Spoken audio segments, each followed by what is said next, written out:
Innal hamdalillah nahmaduhu wa nasta'inuhu wa nastaghfiruh wa na'udzu billahi min shururi anfusina wa sayyiati a'malina may yahdihillahu fala mudilla lahu wa may yudlilhu fala hadiya lahu. Asyhadu an la ilaha illallah wahdahu la syarika lahu wa asyhadu anna Muhammadan 'abduhu wa rasuluhu la nabiyya ba'dahu. Allahumma salli wa sallim wa karrim ala sayyidina wa maulana wa habibina wa syafi'ina wa qudwatina Muhammad ibn Abdullah sallallahu alaihi wasallam wa ala millati abina Ibrahim hanifa wa ma kana minal musyrikin. Asbahna wa asbahal mulku lillah walhamdulillahi la syarika lak falakal hamdu wa lakal syukru. Radina billahi rabba wa bil islami dina wa bi Muhammadin nabiyya wa rasulah. Bismillahilladzi la yadurru ma'asmihi syai'un fil ardi wa la fis samai wa huwas samiul alim. Ayyuhal kiram, saya muliakan, saya hormati ketua komunitas pejuang subuhan yang sangat berbahagia bersama seluruh jajaran pengurus komunitas pejuang subuh. Saya muliakan, saya hormati para jamaah, alim ulama, para guru-guru, asatiz yang tidak bisa saya sebutkan satu persatu, bapak-bapak, ibu-ibu, semuanya dalam rahmat Allah Subhanahu wa taala. Amin ya rabbal alamin. Saya muliakan, saya hormati sahabat saya Bapak Akbar Wandi, ya, seluruh jamaah semuanya, mudah-mudahan senantiasa dilindungi oleh Allah dari berbagai bala bencana, musibah serta virus COVID-19. Alhamdulillah, subuh ini Allah takdirkan kita bersua. Saya aslinya orang Bugis, ya. Saya kelahiran Bonik, istri pertama orang Sengkang. Ya, kita doakan mudah-mudahan Allah jaga semua. Ketawa-ketawa pejuang subuh. Bapak Ibu dirahmati Allah, ada seorang wali, seorang ulama hikmah, namanya Ibnu Arabi. Ibnu Arabi ini ada 4 muridnya yang sangat setia. Dan keempat muridnya ini dia panggil mendekat selesai melaksanakan sholat subuh, ya. Jadi seperti saat ini dia selesai melaksanakan sholat subuh, dia panggil keempat muridnya mendekat. Datanglah mendekat keempat murid ini. Syekh Ibnu Arabi katakan kepada keempat muridnya, petua-petua untuk mengisi hikmah di hatinya. Kemudian Ibnu Arabi tidak lama kemudian menyuruh keempat muridnya masuk ke dalam goa. Ya, disuruh dia pergi ke dalam goa. Di mana goa ini adalah goa yang paling dalam, kemudian paling gelap. Keempat murid ini hanya diberikan bekal 4 karung, diberikan karung 4. Tasnya di sini nah. Keempat-empatnya ini diberi satu-satu karung untuk masuk ke dalam goa. Kemudian alhasil Syekh mengatakan, wahai keempat muridku, pergilah ke dalam goa. Setelah Anda sampai di dalam goa, isilah karung Anda batu sampai penuh. Kemudian batu itu bawa keluar dari dalam gua. Keempat murid ini tidak banyak protes, tidak banyak bicara, mengambil keempat karung itu masuk ke dalam gua.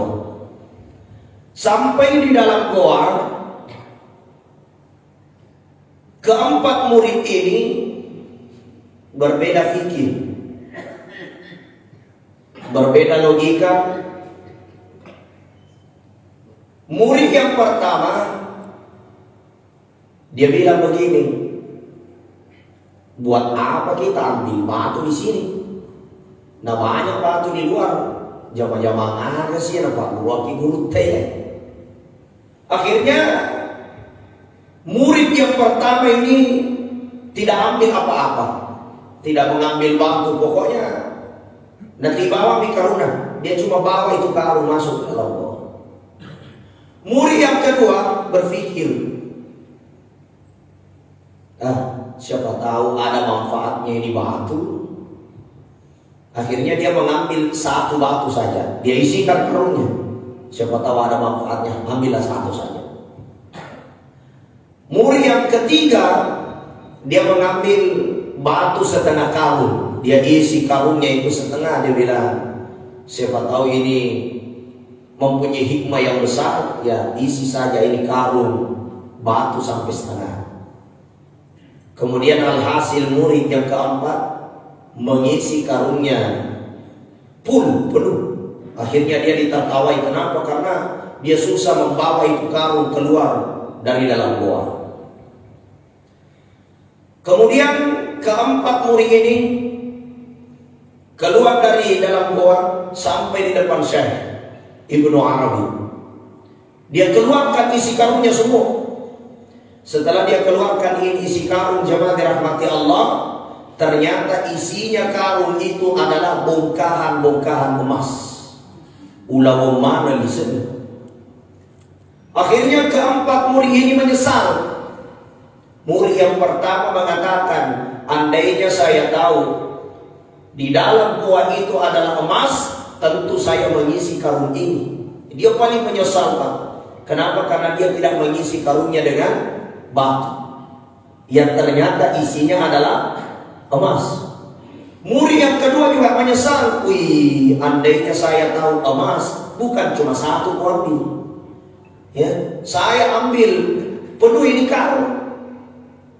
Orang yang ketiga menyesal juga, dia bilang, wih, andainya saya tahu ini emas, saya kasih penuh karungku. Dan murid yang keempat juga menyesal. Dia katakan, andainya saya tahu emas, bukan satu karung ku ambil, ku kasih cukup 2 karung. Apa hikmah daripada hikayat ini, Pak? Ibarat kita hidup di dunia ini, Allah perintahkan kita untuk beribadah. Allah perintahkan kita untuk memperbanyak amal-amal soleh. Allah perintahkan kita meninggalkan tempat tidur kita, menuju ke masjid untuk senantiasa melaksanakan sholat subuh. Karena Allah Subhanahu wa ta'ala menginginkan kita menjadi orang-orang yang beruntung. Memang kita hidup di dunia ini tidak tahu, Pak, apa tujuannya Allah perintahkan kita banyak amal. Kita disuruh sholat, apa manfaatnya itu sholat? Ruku, sujud, bawa sajadah ke masjid, sajadah juga dibawa pulang. Kalau kita pergi ke pasar, ya bawa terong, bawa sayur-sayuran, ya bawa tomat, ya kalau laku itu tomat, ya bawa uang pulang. Ya, tapi kalau tidak laku, ya hancur semua. Apa artinya ya dirahmati Allah?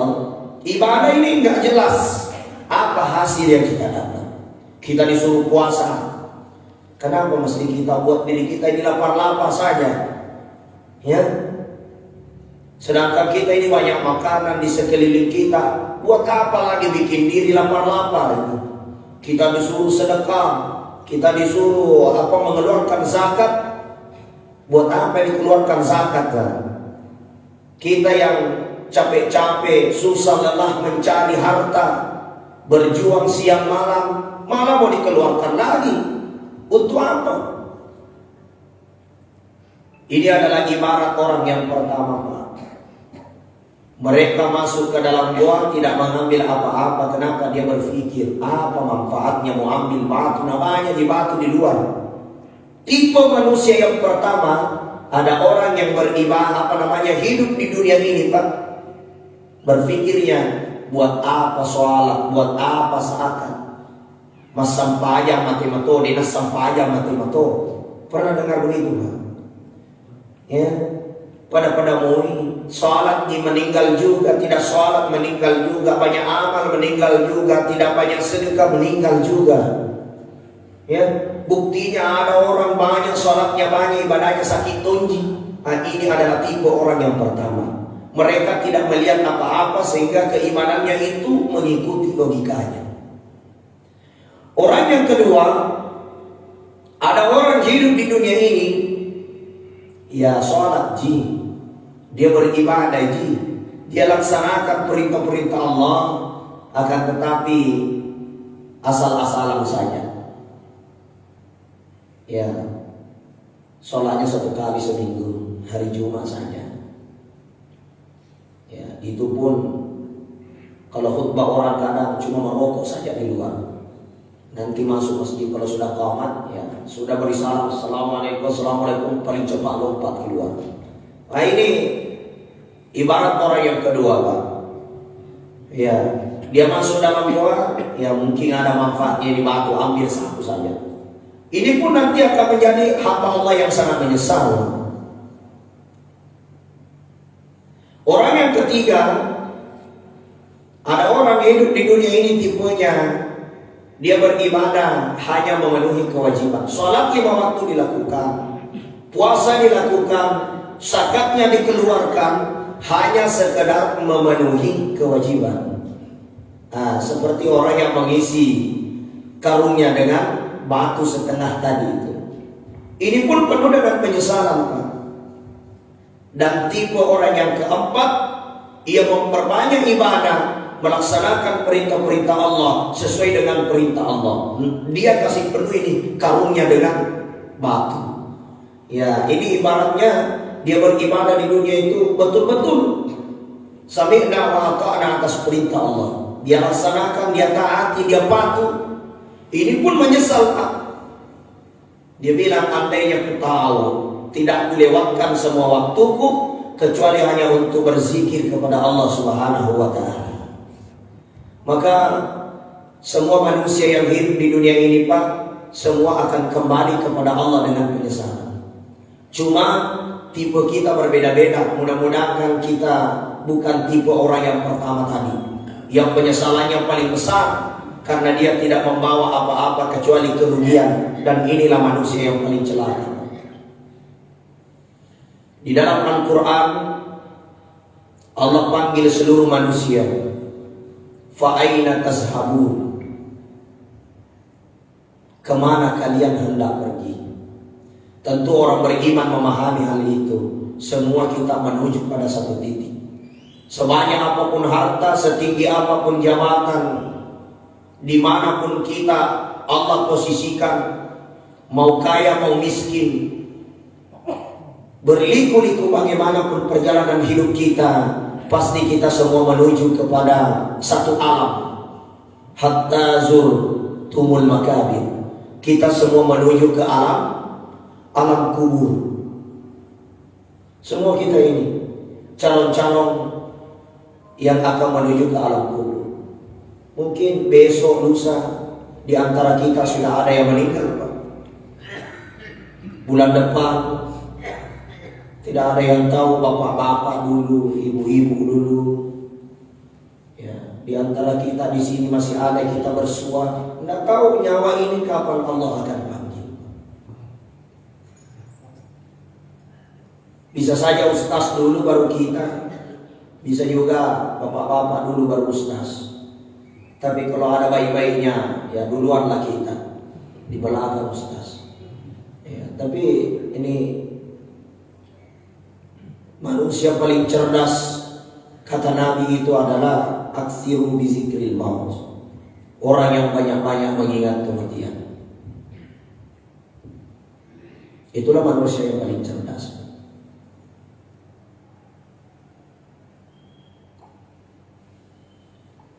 Allah Subhanahu wa ta'ala menjadikan kita di dunia ini kan tujuannya cuma itu.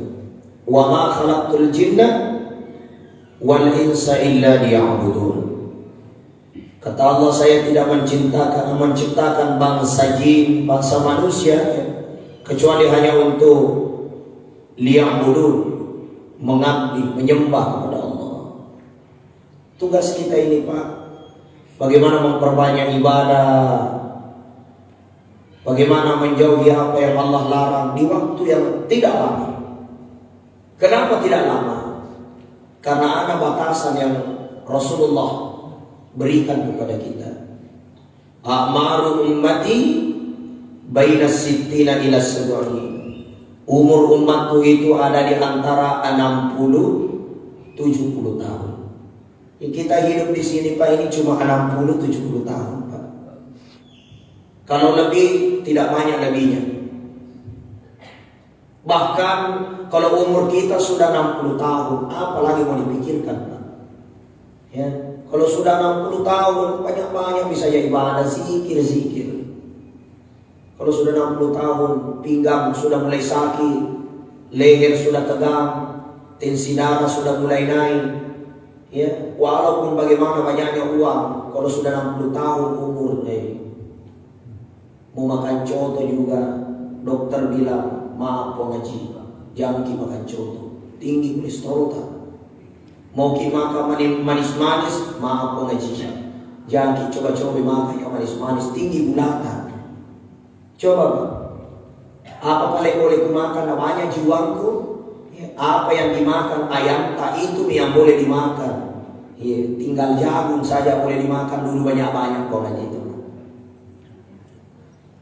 Tidak lama hidup ini, Pak.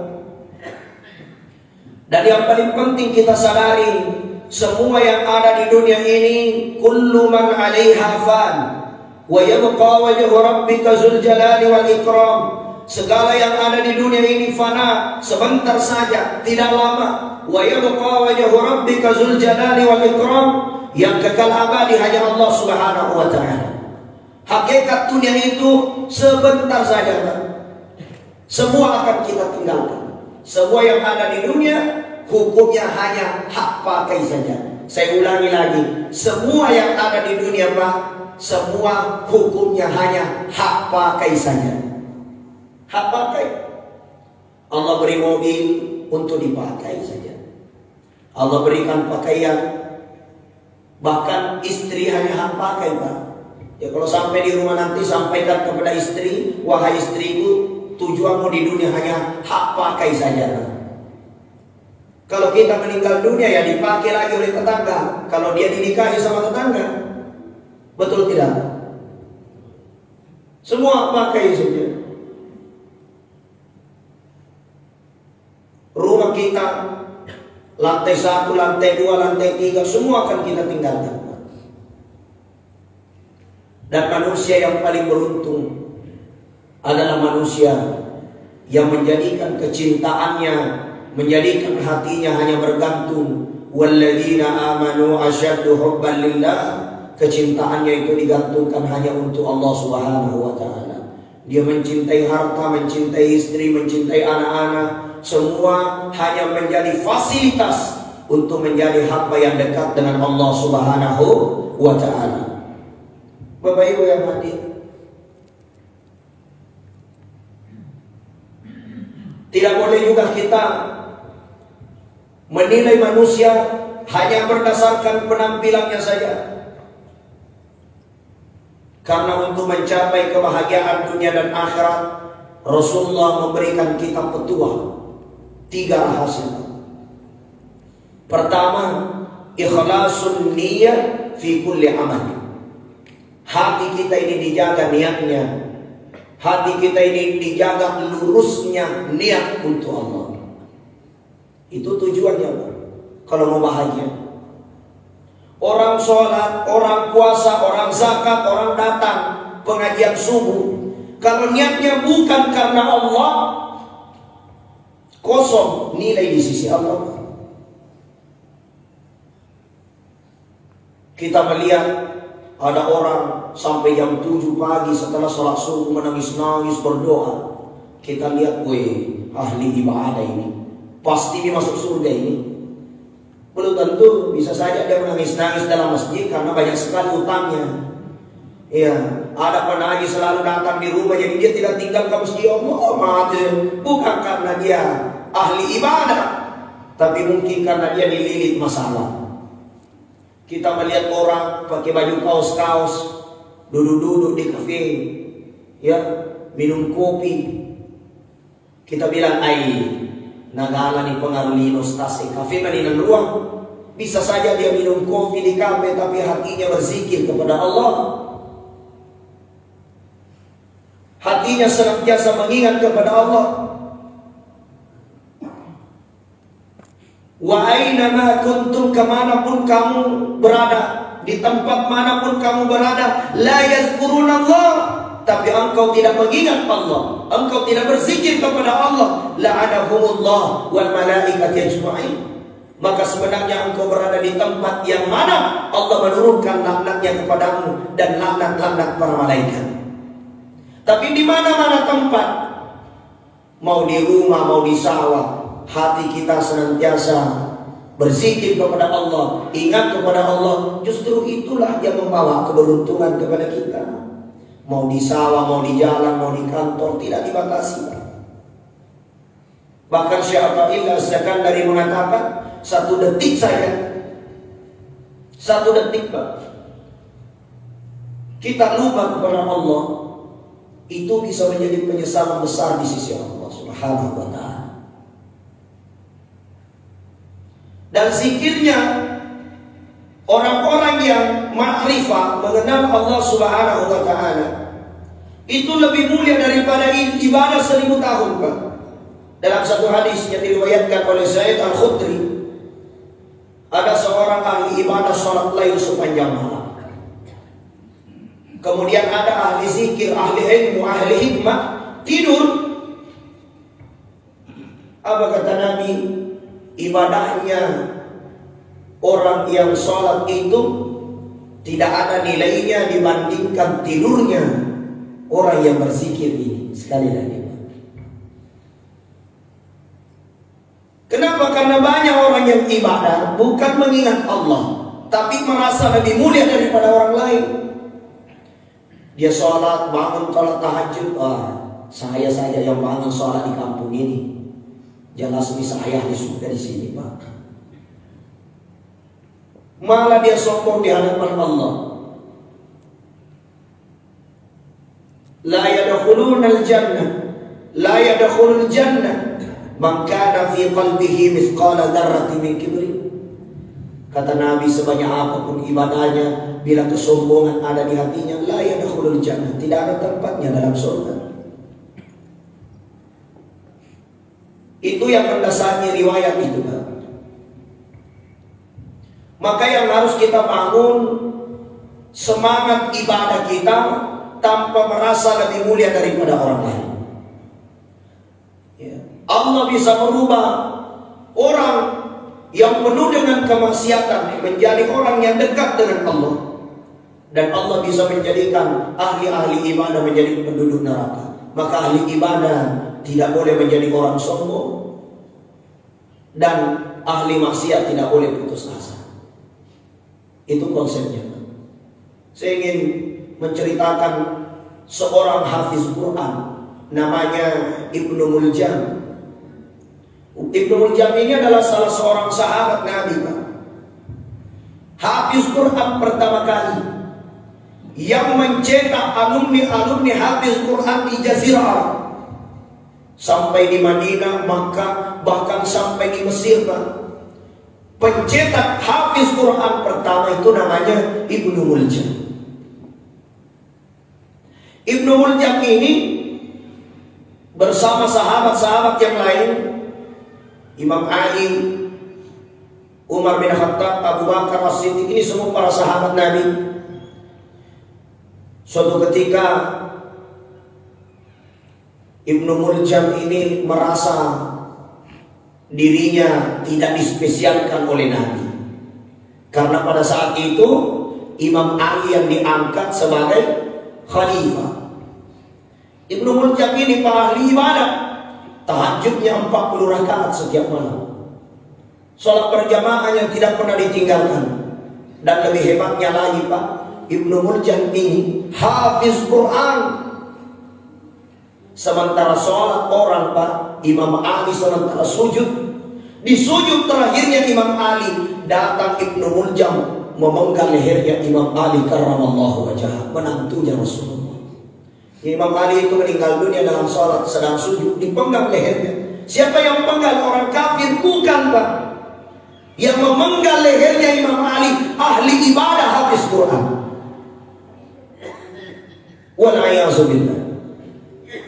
Makanya ahli ibadah, hafiz Quran harus betul-betul ruddu ilallah. Ya Allah, beri hidayah, beri petunjuk. Jangan sampai kita ini menjadi pengikut-pengikut Ibnu Muljam yang hafiz Quran, ilmunya tinggi, tapi kerjanya menyalahkan semua orang, merasa lebih mulia daripada orang lain, merasa ilmu lebih tinggi daripada orang lain. Ini bibit-bibit Ibnu Muljam, seorang sahabat ahli ilmu, hafiz Quran, membunuh sahabat yang lain. Dan ini yang banyak terjadi di tengah-tengah kita, jemaah rahmati Allah. Bibit-bibit Ibnu Muljam, satu masjid tapi tidak satu hati Pak. Rasulullah menyatukan antara kaum muhajirin dengan kaum ansar, penduduk Madinah, penduduk Makkah. Rasulullah satukan. Di mana disatukan? Di satu masjid namanya Masjid Quba. Dipertemukan, duduk bersama, dibuat musyawarah.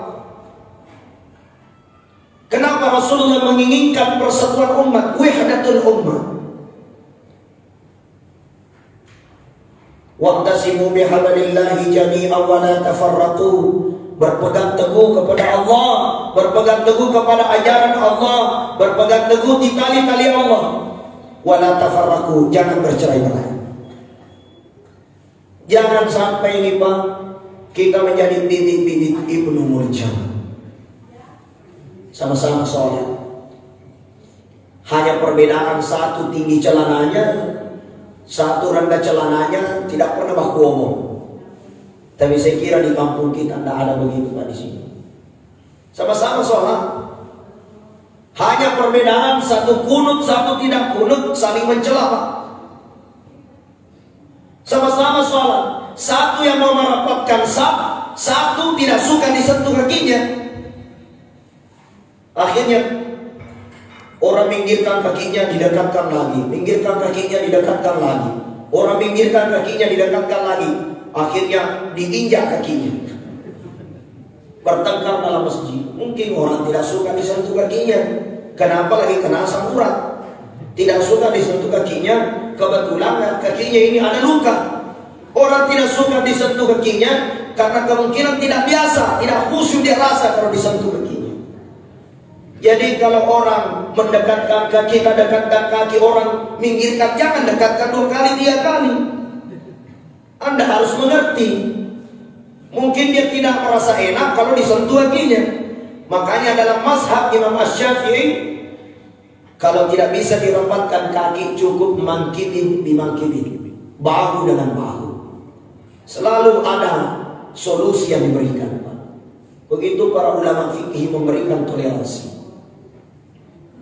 Hari ini yang paling minim di tengah umat adalah persatuan umat Pak. Persatuan umat. Coba kita lihat Rasulullah bisa menyatukan bagaimana kekuatan Imam Ali, bagaimana ketegasan Umar bin Khattab, bagaimana kekayaan Abu Bakar As-Siddiq, ya, Utsman bin Affan.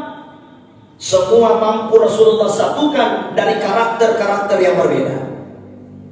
Kita sekarang malah dengan perbedaan pemahaman, ya, dengan perbedaan kacamata pandangan kita terhadap agama, kadang-kadang kita berpecah belah hanya karena beda organisasi. Yang sholat di sana kenapa masjidnya Muhammadiyah, yang sholat di sana masjidnya Wahdah Islamiyah, yang sholat di sana Al-An di sana masjidnya ini. Akhirnya Pak, semua orang sudah kapling masjid. Dan yang lebih parah, jangan sholat di sana, masjidnya komunitas pejuang subuh. Akhirnya orang kapling-kapling masjid, waliyahzubillah. Satu masjid tidak satu hati, sama-sama sholat tidak satu hati. Ini yang terjadi hari ini. Saya teringat, saya sampaikan juga tadi malam di pengajian halal bihalal.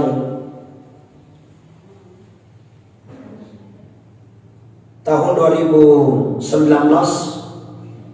saya di Jakarta. Saya sholat berjamaah di hari-harinya itu di Masjid Istiqlal. Waktu itu ada kunjungan imam besar Masjidil Haram Makkah Al-Mukarramah ke Indonesia. Dia memimpin sholat Jumat, kemudian dia memimpin juga sholat subuh di Masjid Istiqlal. Pada waktu itu kedatangan Syekh Sudais disambut baik oleh Profesor Dr. Kiai Haji Nasaruddin Umar waktu itu. Dipersilakan untuk memimpin sholat subuh. Syekh Sudais di Makkah dan Madinah, kalau dia memimpin sholat subuh, Syekh Sudais itu bismillahnya tidak dibesarkan. Ya tentu bapak-bapak yang sudah haji umrah, bahkan bisa disaksikan di TV itu ya, Syekh Sudais, imam-imam Makkah Al-Mukarramah itu kalau sholat di sana itu bismillahnya tidak besar. Ya. Yang kedua, di rakaat yang kedua tidak kunut. Setelah memberi salam, Assalamualaikum warahmatullah, Assalamualaikum warahmatullah, tidak ada doa berjamaah, tidak ada zikir berjamaah. Betul? Iya. Syekh Sudais datang ke Indonesia, Pak.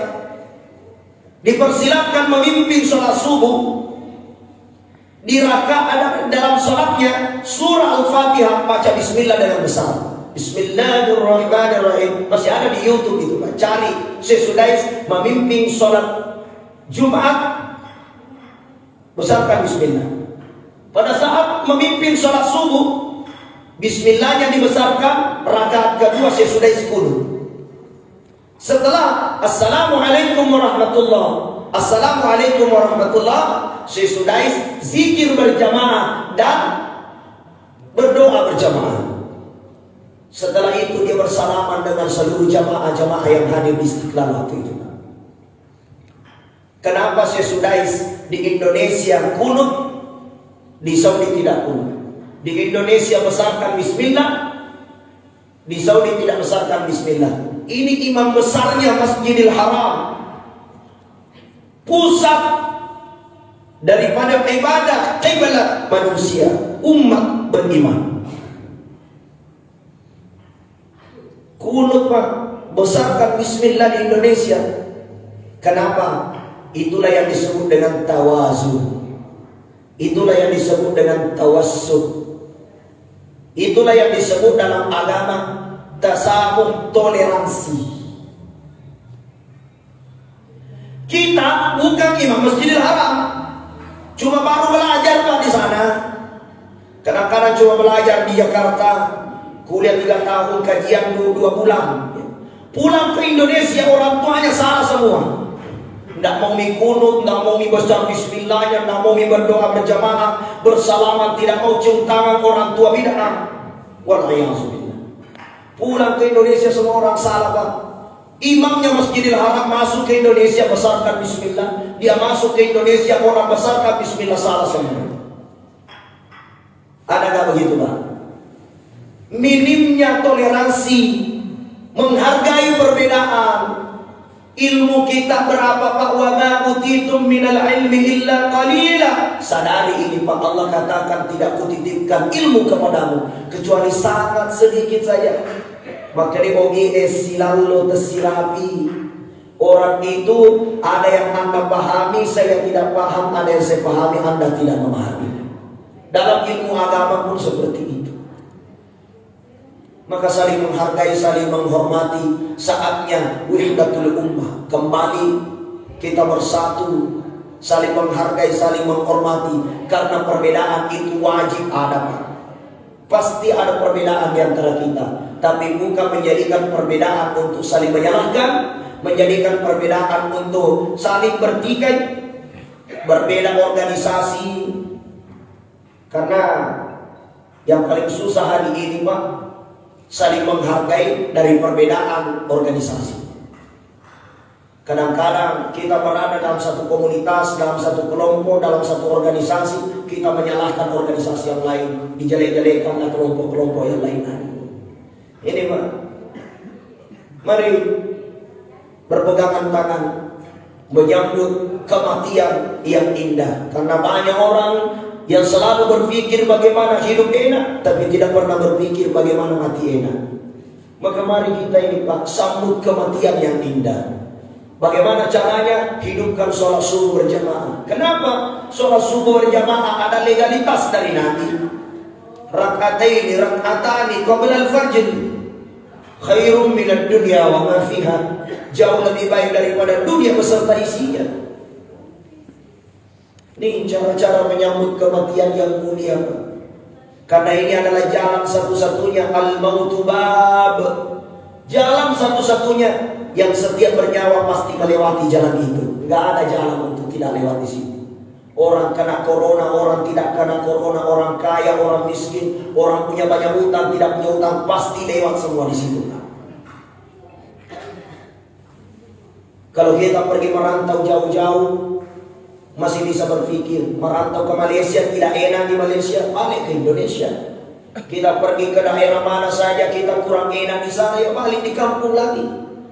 Tapi kalau kita sudah masuk di dalam kubur, tidak bisa balik lagi. Mau enak mau tidak enak di sana, tidak ada jalan untuk kembali. Kalau Anda kembali lagi di rumah tak, lari istrita, ya, tidak ada jalan lagi, Pak. Maka dari itu saya tidak perlu panjang lebar, karena sudah pagi, banyak saudara-saudara kita yang ingin masuk kantor dan lain sebagainya. Mari kita sama-sama bertawajuh, menghadirkan hati kita bahwa dunia sementara, akhirat selama-lamanya. Dunia bukan tempat tinggal, tapi dunia ini adalah tempat kita untuk meninggal, di mana suatu saat kita akan kembali menghadap kepada Allah dengan membawa amalan-amalan kita. Dan amalan yang dibawa oleh Nabi pertama kali pada saat ia berada di Makkah maupun ia hijrah ke Madinah, amalan persatuan umat.